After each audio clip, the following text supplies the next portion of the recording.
பாப்பா வந்து சின்ன வயசுலேருந்தே ஒரு சை டைப்பு, ரொம்ப ரிசர்வாக இருக்கும், யார் கூடவும் அவ்வளோ தூரம் பழகாது, ரொம்ப காமாக இருக்கும்.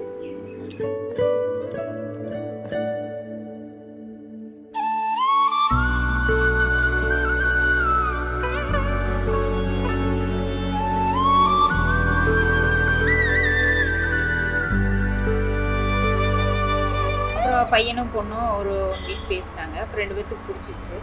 இப்போ ஓகேன்ட்டோம். இப்போவும் பாப்பா இங்கே விட அவங்க வீட்டில் மாப்பிள்ளை வீட்டில் கொஞ்சம் நல்லா செட் ஆயிடுச்சு. ரொம்ப அட்டாச்சாக இருக்குது மாப்பிள்ளையோட. எங்களுக்கு அதான் மிகப்பெரிய சந்தோஷம். ரொம்ப சின்ன பொண்ணாக பார்த்த மாதிரி இருக்கு. But she is going to get married. அக்கா ரொம்ப ஸ்வீட் கேரிங்காக இருப்பாங்க. I think Anna is lucky to have her.